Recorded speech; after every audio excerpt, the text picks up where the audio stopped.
about comics. Let's talk about comics. Let's talk about comics. Let's talk about comics. Harambe YouTube, Charles here, and today I'm going to do something a little bit different.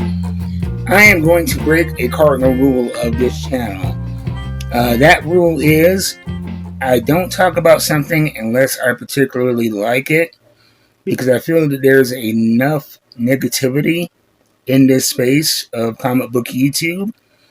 But I'm going to critique this book because I enjoy the writing. I'm enjoying the series so far. And this is something that really, really took me out of the story.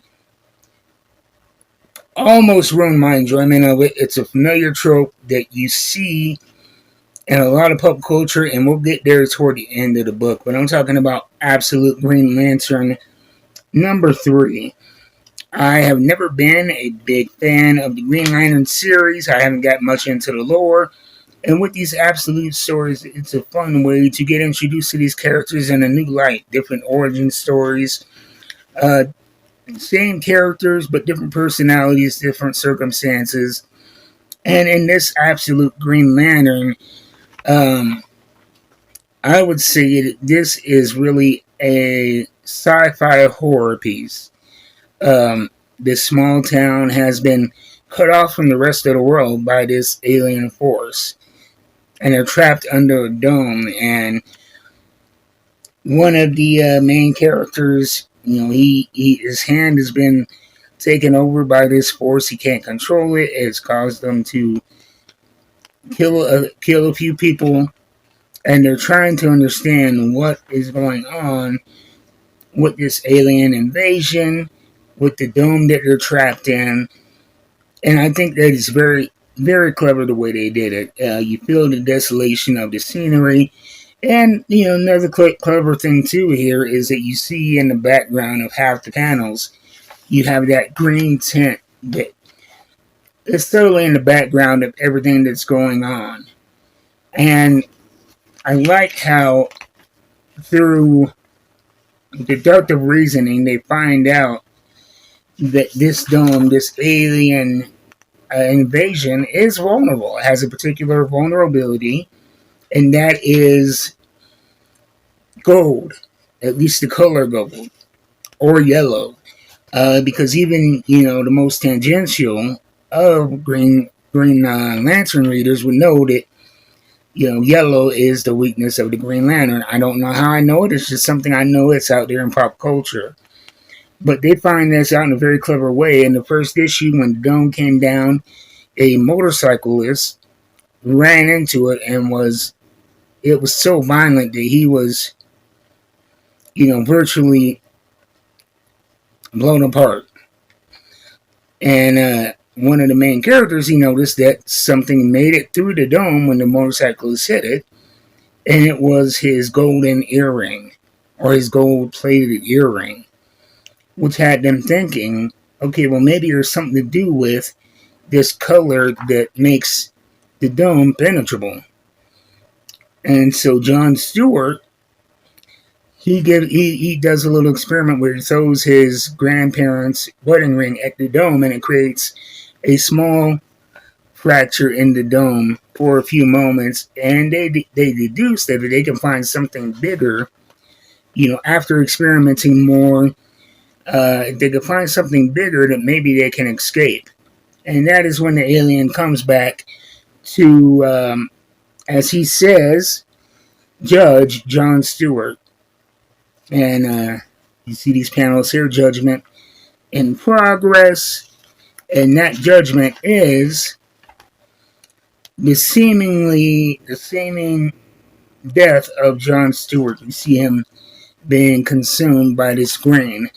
And everybody sees it as traumatized. And please don't get me wrong. I see nothing bad about deaths of main characters. But one trope I see all too much in comic books is you have a black character who was introduced in the beginning of the story. They're competent. They're smart. They're the heart of the team. And within a few scenes, that black character is dead. And it's I don't know if writers do it intentionally or not, but I've seen it enough in media to know that it is a trope. I've seen it in, for instance, I'm a big fan of the Painkiller Jane comic books. And I've loved every single one of them. And so I was like, you know what? I'm going to try the TV show. It's on streaming. And the first episode, one of the team leaders, the tech guy, a black dude, competent, likable, charismatic, dead by the end of the episode. And another comic book inspired TV show, Wynonna Earp. The FBI character who is kind of the liaison between the agency and Wynonna Earp is a black man who is competent, great at his job, the heart of the TV show. I think he makes it maybe a season and a half. But he is arbitrarily killed off again and again and again. In horror movies, it's something that's blatant. And we joke in the black community that we're lucky to make it past the credits. But when I see that, it really takes me out of it. It really messes with, first off, my connection to the story, because as a black man, Jon Stewart is a character that I have obvious connection to, that I can relate to in this story. And now he is gone. Potentially because, as we know in comic books, death isn't always death. But it looked pretty much like death in this case. And so I wasn't a fan of that aspect. And which is a shame, because outside of Absolute Superman, this has been one of my most anticipated Absolute series. I really enjoyed number 1. I really enjoyed number 2. And I heard rumblings that they were going to be moving away from Jon Stewart as the main protagonist.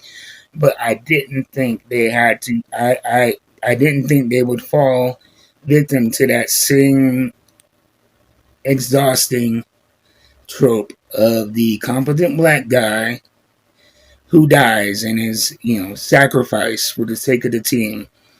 I felt it was unnecessary. And again, this may seem like critique or criticism. It's not. I just want to enjoy these stories. I want people to feel represented when they open a book and see characters like this that they can relate to. And I hate to see it when that connection is severed. And I want to see books do better. I am going to give this series an opportunity to redeem itself, because I enjoy the writing that much. I think they're doing a great job. But my anticipation for issue number 4 is dampened. I'm not going to lie to you. But check it out at your local comic book store. Absolute Green Lantern number 3. That's been my thoughts. You can find it at your local comic book store. And if you don't have a local comic book store, check out my friend Jeff at Coffee and a Comic. They ship nationwide, have absolute best deals. And right now they have 2. Up until July 6th, they have 2 great summer deals going on, up to 60% off of back issues.